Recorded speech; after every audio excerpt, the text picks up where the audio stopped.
Atenção! Começa agora uma teleaula de Geografia do Ensino Fundamental. Você vai assistir a teleaula de número 25. Bons estudos!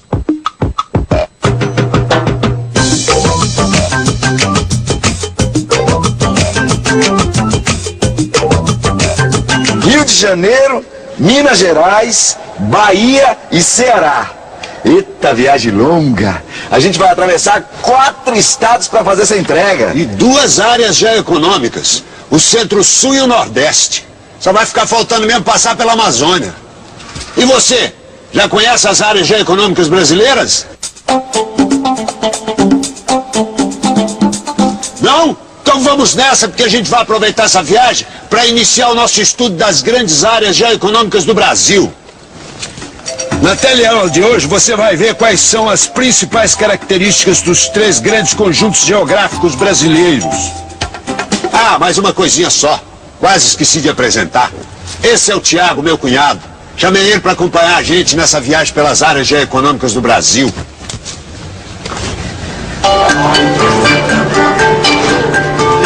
Minas Gerais, Rio Grande do Sul e São Paulo.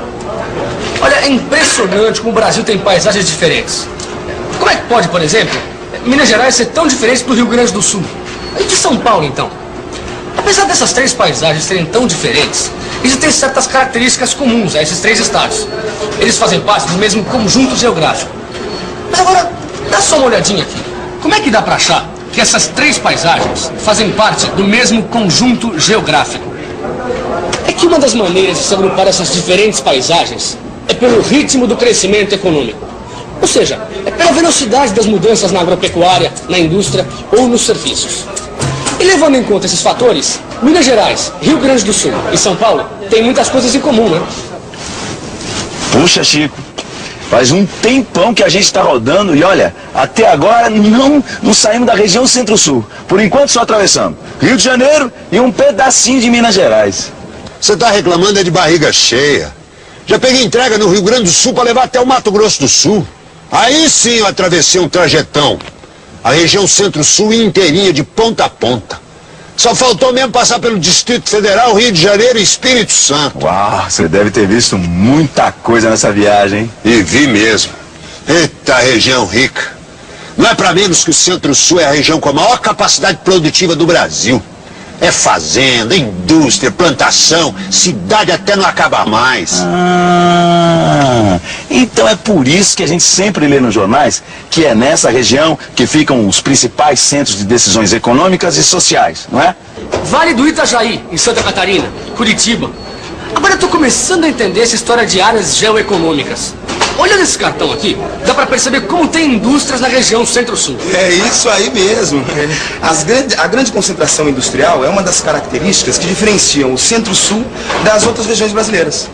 Além dessas 2 concentrações industriais no Vale do Itajaí e em Curitiba, ainda existem 3 outras grandes áreas industriais na região Centro-Sul. A área industrial que tem seu centro em São Paulo e vai até o Rio de Janeiro, a zona metalúrgica em Belo Horizonte e a área industrial que vai de Porto Alegre até Caxias do Sul. E se tem tanta indústria e tanta tecnologia, é fácil concluir que a agricultura também é expressiva. O Centro-Sul tem nada mais, nada menos do que o principal cinturão agroindustrial do país. Em algumas áreas, a agricultura é totalmente industrializada. E essas empresas rurais têm uma produção tão grande que, além de abastecer o mercado interno, elas ainda exportam produtos agrícolas para o exterior. Com isso, o Centro-Sul ocupa o primeiro lugar em volume e em valor de produção do setor agropecuário nacional. Ô Pedrão, olhando esse monte de cartas aqui, dá para perceber que circula muita informação aqui na região Centro-Sul, né? Também o Centro-Sul é a área mais bem servida por novos meios de comunicação, desenvolvidos com a microeletrônica e a informática. Transporte deixa comigo que é a minha especialidade. Viajando por aí, posso afirmar com segurança que o Centro-Sul tem a melhor infraestrutura viária do país.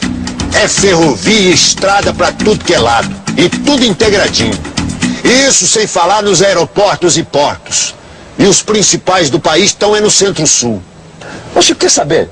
esse teu negócio de viajar pelo Brasil, tudo bem, te fez conhecer bem o Brasil, mas olha que de cidade grande, entendo eu, que trabalho, vivo, moro em São Paulo. E olha, quer saber, é nas grandes cidades como Curitiba, Rio de Janeiro, Belo Horizonte, Brasília, São Paulo, que se concentram as sedes das grandes empresas públicas e privadas. E são essas grandes empresas as grandes responsáveis pela circulação e pela distribuição da riqueza do Brasil.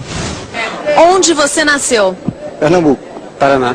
São Paulo, capital. Bahia. Como a gente pôde ver, uma característica de uma grande cidade na região centro-sul é a presença de gente de tudo quanto é canto do país. A maior parte delas são migrantes que tiveram que abandonar o campo por causa da modernização da agropecuária, que começou a dispensar mão de obra, e por causa também da concentração da terra.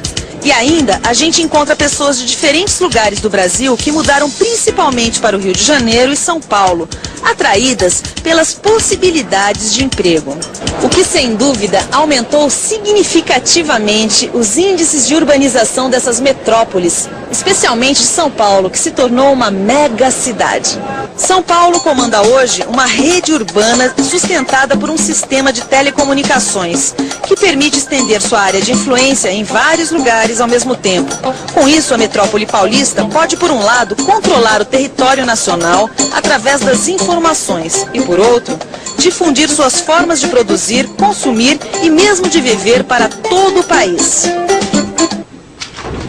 Pois é, trabalhando aqui na prefeitura, a gente conhece todo tipo de gente. E dá pra ver que, apesar de todo esse desenvolvimento econômico do Centro-Sul, também existe muita pobreza nessa região.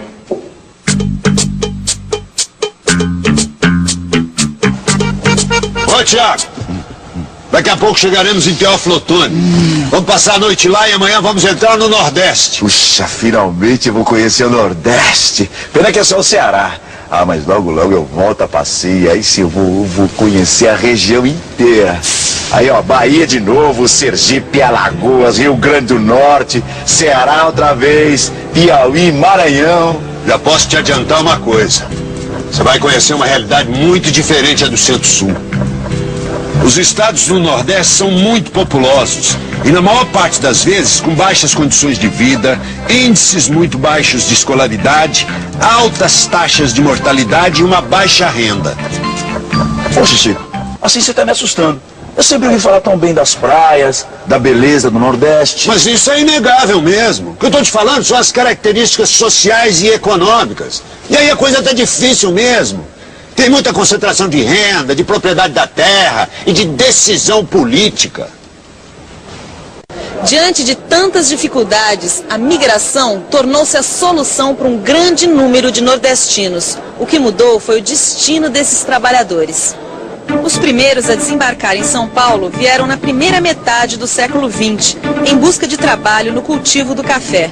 Alguns anos depois e durante muitas décadas, o que mais atraiu os nordestinos foram as atividades urbano-industriais, especialmente em São Paulo e no Rio de Janeiro. Outra grande leva foi para a Amazônia trabalhar na extração de borracha. E mais recentemente, um grande número de nordestinos espalhou-se na construção de Brasília, nas novas atividades agrícolas do sudeste do Pará e do Mato Grosso, e também nas atividades da construção na fronteira amazônica. Poxa vida, Pedrão, sempre que eu vejo um cartão do Nordeste, eu lembro do meu vizinho, que teve que largar a família para vir procurar trabalho aqui no Centro-Sul. Já pra mim o Nordeste me lembra a hora do lanche. Olha só o que eu trouxe pro lanche. Uva. O que uva tem a ver com o Nordeste, Pedrão? Vai me dizer que você nunca ouviu falar nos projetos agrícolas de se produzir fruta lá no Nordeste? Não. Olha, muito pelo contrário, eu sempre soube que a participação do Nordeste no mercado brasileiro sempre foi muito pequena. Sim, mas existem alguns projetos agrícolas nas áreas irrigadas. O negócio é que eles dependem de capitais e técnicas de fora da região. São projetos que procuram utilizar alguns fatores de produção que são mais favoráveis à zona semiárida, como os baixos custos de mão de obra e os menores preços de terra. E a produção é toda voltada para fora, para os centros consumidores do Centro-Sul e para a exportação. Falando em investimentos significativos do Nordeste, é bom lembrar também dos investimentos estimulados pela Superintendência do Desenvolvimento do Nordeste, a SUDENE. Sabe no que deu? Você vai ficar sabendo agora.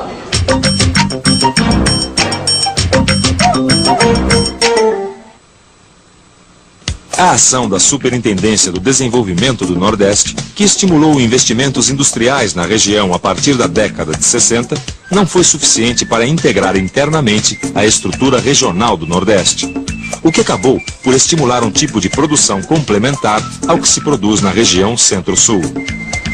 Ô Chico, e a Amazônia, hein? Como é que fica a Amazônia nesse Brasilzão? Depende do que você quer saber. Antes ou depois da década de 50? Como assim? É que a década de 50 foi fundamental para a gente poder conhecer e trafegar pela Amazônia. Foi aí que começaram a surgir as estradas.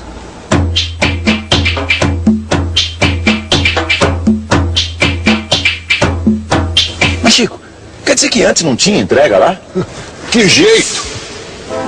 Até a década de 50, toda a economia estava centrada em Belém. E o transporte era feito através dos rios. Uma enorme rede hidrográfica natural. Mas aí começou a ser construída a rodovia Belém-Brasília, que foi uma tentativa de integrar a economia da Amazônia ao processo de industrialização que tinha como centro São Paulo. Daí pra frente foram construídas várias rodovias. E aí, o meu cunhado Chico pôde finalmente iniciar as entregas na Amazônia. Foi isso mesmo que aconteceu. Foi justamente na década de 70 que se iniciou para valer um processo de integração da Amazônia à economia nacional.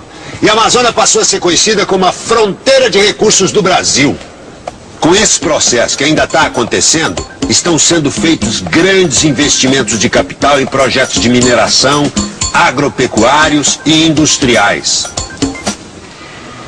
E mais uma vez, o dinheiro público tem um papel importante numa área geoeconômica brasileira.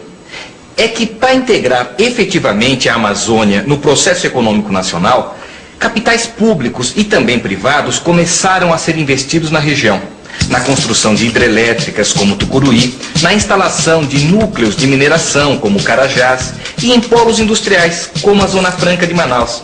Certamente, algum dia você já se deparou com algum produto feito na Zona Franca, que se tornou uma fornecedora de produtos semiprocessados e processados para os mercados consumidores, internos e externos.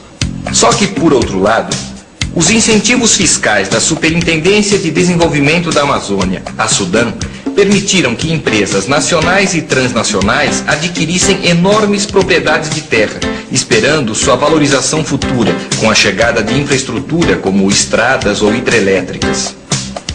E ainda tem os investimentos no aproveitamento de recursos naturais, como minérios, madeira. Só que o chato dessa história é que muitos desses projetos têm causado sérios danos ambientais. E os conflitos sociais, hein? Que a gente vive aí vendo sair nos jornais. Ô Chico, você nunca se deparou com nenhum deles? Graças a Deus, não. Só ouvi histórias. E uma pior que a outra. De um lado as grandes empresas, os latifúndios e os grandes garimpeiros. E de outro os seringalista, os índios, os pequenos garimpeiros e espoceiros.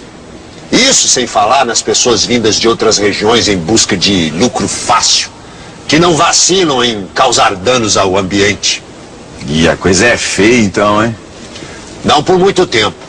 Pelo que eu tenho ouvido por aí, as pessoas estão começando a defender a ideia de que é necessário ocupar a Amazônia de uma forma mais racional, sem causar danos ao ambiente. O Brasil é um país muito diferenciado. A Amazônia tem uma porção dela que já está mais desmatada. Com esse dinamismo, a mineração é muito intensa hoje no sudeste do Pará, indo na direção do Maranhão, e a produção de grãos e de pecuária também é forte. No interior do Brasil, o carro-chefe tem sido a produção de grãos para exportação. O Brasil é um dos maiores produtores mundiais de grão, e a pecuária também. O Brasil é o principal produtor de carne bovina do mundo. Do ponto de vista do Nordeste, o destaque que eu daria é para o semiárido.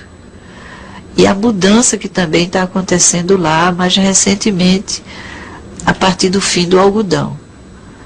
O fim do algodão levou a região a pensar uma outra estrutura econômica, buscar atividades que possam se desenvolver bem ali, e que se sustentem durante o período de seca. E atenção, se liga aí que é a hora da revisão. Na teleaula de hoje, você viu que, levando em conta os aspectos sociais e econômicos, as paisagens brasileiras podem ser agrupadas em 3 grandes conjuntos geográficos ou áreas geoeconômicas: o Centro-Sul, o Nordeste e a Amazônia. Viu que os principais critérios para esse agrupamento são o ritmo de crescimento econômico e o grau de integração regional. E conheceu as principais características dos 3 conjuntos geográficos brasileiros. Na próxima teleaula continua nossa viagem pelas regiões geoeconômicas do Brasil. Por enquanto o negócio é estudar bastante. Bons estudos e até a próxima!